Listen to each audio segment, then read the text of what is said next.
কোভিডৰ তেতিয়া আমি 5 টকা প্ৰথমতে পেট্ৰল ডিজেলৰ ওপৰত কৰ লগাইছিলোঁ সকলো ষ্টেটে লগাইছিলে কিছু ষ্টেট আছিলে কেৰালাৰ কথা কওঁ মই মহাৰাষ্ট্ৰৰ কথা কওঁ এনেকুৱা ষ্টেট কিছুমান আছিলে আনকি কৰ্মচাৰীৰ দৰমহাও কেইবা শতাংশত আপ টু 30-40% কাট কৰি দিছিলে আমি সেইটো কৰা নাছিলোঁ আমি যোৱাবাৰো শাসনত আছিলোঁ আমি সেইটো কৰা নাছিলোঁ কিন্তু এই যে কোভিডৰ টেক্স পেট্ৰল ডিজেলত সকলোৱে লগাইছিল কোনোৱে যেতিয়ালৈকে উইথড্ৰ কৰা নাছিলে কোনোৱে যেতিয়া উইথড্ৰ কৰা নাছিলে Assam was the first state to withdraw covid tax on petrol diesel গতিকে আমি তেতিয়া 5 টকা কমাই দিছিলোঁ আৰু সেইকাৰণে আজি কওঁ আজি এই মই যি 5খন ৰাজ্যৰ কথা ক'লোঁ তাতকৈ এই সকলোতকৈ সৰ্বনিম্ন পেট্ৰল আৰু ডিজেলৰ দাম ক'ত আমাৰ অসমত গতিকে মই এই কথাকেইষাৰ বিৰোধীসকলক ক'ব খোজোঁ তেখেতলোকে এটা কাম কৰক ইয়াতে আমাক ডাঙৰকৈ প্ৰশ্ন কৰাতকৈ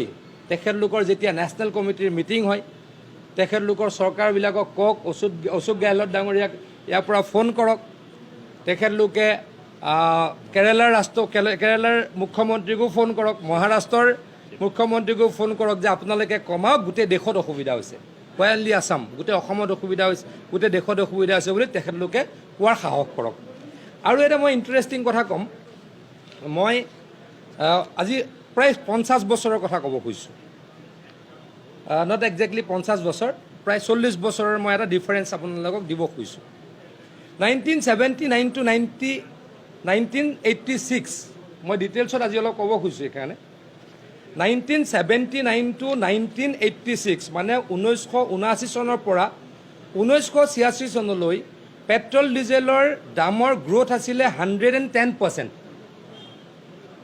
আজিৰ পৰা 40 বছৰমান হ'ল চাগে 35 বছৰতকৈ ওপৰ হ'ল তেতিয়া গ্ৰোথ আছিলে 10 বছৰত গ্ৰোথ হৈছিলে 110%। 1986ৰ পৰা 93 লৈকে গ্ৰোথ হৈছিলে 120%। 1995ৰ পৰা 2000লৈ গ্ৰোথ হৈছিলে 60%। 2000ৰ পৰা 2007লৈ গ্ৰোথ হৈছিলে পেট্ৰল ডিজেলৰ 70%। 2007ৰ পৰা 2014লৈকে যেতিয়া কংগ্ৰেছ দলৰ চৰকাৰ কেন্দ্ৰত চলি আছিলে তাৰ আগৰখিনিও প্ৰায় কংগ্ৰেছ দলে আছিলে মাত্ৰ 5-7 বছৰ বাদ দি 2007ৰ পৰা 2014লৈকে তেখেত পেট্ৰল ডিজেলৰ গ্ৰোথ হৈছিলে 68%। আৰু 2014ৰ পৰা 2021 চনলৈ মোদী ডাঙৰীয়া চৰকাৰৰ দিনত পেট্ৰল ডিজেলৰ দামৰ গ্ৰোথ হ'ল 30% অনলি এইখিনি ৰেকৰ্ড মই আপোনালোকক বিলাই দিম গতিকে বিজেপিৰ চৰকাৰ যেতিয়া হৈছে তেতিয়া দাম কমিছে মানে পাৰ্চেণ্টেজত যাব লাগিব নাম্বাৰটো আজিৰ পৰা 20-30 বছৰ আগত 2 টকাৰ পৰা 3 টকা হোৱাতেই কিমান আছিলে 40% হ'ব এতিয়াতো দামটো 180 টকাৰ পৰা 90 টকা হয় গতিকে পাৰ্চেণ্টেজত যদি চাওঁ কাৰণ তেতিয়া দৰমহা এজন মানুহে পাইছিলে 500 টকা এতিয়া পাই 40,000 টকা গতিকে পাৰ্চেণ্টেজত যদি চাওঁ এই যোৱা 5 বছৰ আমাৰ যি কেন্দ্ৰীয় চৰকাৰ আছিল তাত সকলোতকৈ এই গ্ৰোথ সৰ্বনিম্ন গতিকে এইখিনি কথা মই বিৰোধীসকলক কৈছোঁ এই কথা বতৰাবিলাক যাতে তেখেতলোকে অলপ খা খবৰ লয় মানুহক যাতে বিপথে পৰিচালিত নকৰে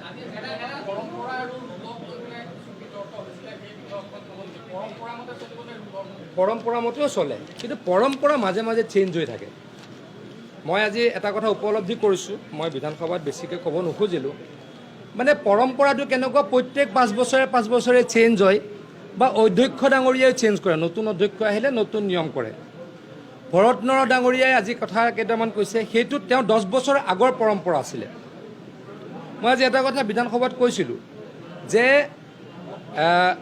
আজি এটা অধ্যক্ষ ডাঙৰীয়াই কথা কৈছিলে এটা সমষ্টিৰ যদি উত্তৰ নামটো যদি কোনোবাই দিয়ে ছাপ'জ এটা যিকোনো সমষ্টি মোৰ জাগিৰোড সমষ্টিৰ যদি কুৱেশ্যন আহে ছাপ্লিমেণ্টাৰী অকল সেই সমষ্টিটোৰ স্পেচিফিক হ'ব লাগিব সেইটো প্ৰণৱ গগৈ ডাঙৰীয়াৰ দিনতে আমি দেখিছিলোঁ 2011ৰ পৰা 2016লৈ আৰু আনফৰ্চুনেটলি ভৰতনৰ ডাঙৰীয়া সেইখিনি সময়ত নাছিলে বিধানসভাত আকৌ অলপ চেঞ্জ হৈ গ'ল আগতে কেনেকুৱা আছিলে আগতে এনেকুৱা আছিলে যে দুটা যিজনে প্ৰশ্ন কৰে তেওঁ দুটা আৰু লগত কুৱেশ্যন কৰিব পাৰে আৰু ছাপ্লিমেণ্ট হয় তিনিজনে পাৰে যোৱাবাৰ হিতেন গোস্বামী ডাঙৰীয়া যেতিয়া অধ্যক্ষ আছিল তেখেতে অকণমান বদলাইছিলে ছাপ্লিমেণ্টাৰী 3জনৰ লগত 4-5জনকো কেতিয়াবা দিছিল গুৰুত্ব চাই কিন্তু সেইটো পৰম্পৰা আছিল। গতিকে এইগৰাকী অধ্যক্ষই ৰুল মতে গ'লে সেইটো নামানিবও পাৰে।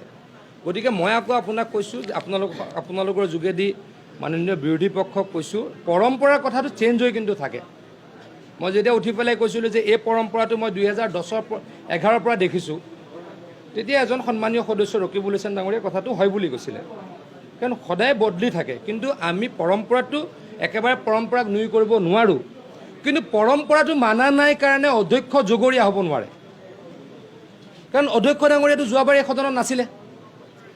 অধ্যক্ষ ডাঙৰীয়া যোৱাবাৰ এই সদনত নাছিলে, তেখেত ৰাজ্যসভাৰ মেম্বাৰ আছিলে। গতিকে পৰম্পৰাটোৰ বিষয়ে তেখেত অৱগত নহয়। কিন্তু তেখেতে যদি ৰুল কয়, ৰুলটো নামানাত তেখেতে যদি ৰুলৰ কথা কয়, বিৰোধী পক্ষই ক'ব পাৰে যে মাননীয় অধ্যক্ষ ডাঙৰীয়া এইটো পৰম্পৰাত আছে, কিন্তু সেইটো নোকোৱাকৈ আপুনি ভুল কৰিছে সেইটো ক'ব নোৱাৰে।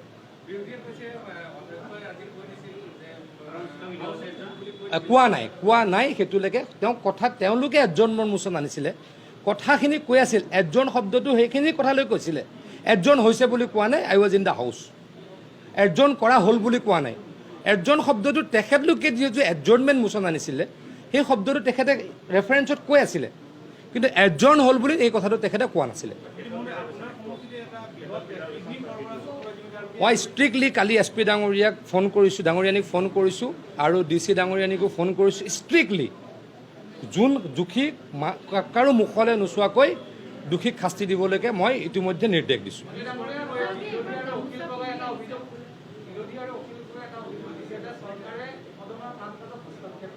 একেবাৰে কৰা নাই।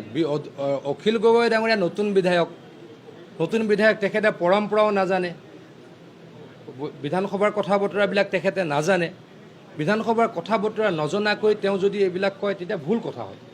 অন্ততঃ বিধানসভাখনত এটা ছেশ্যন তেওঁ চাই লওক, তেখেতে চাই লওক। আমিতো নতুন নহয়, আমি বিধানসভাত পুৰণা হৈছোঁ। গতিকে আমি যিটো দেখি আছোঁ তেওঁতো দেখা নাই, তেখেতে দেখা নাই।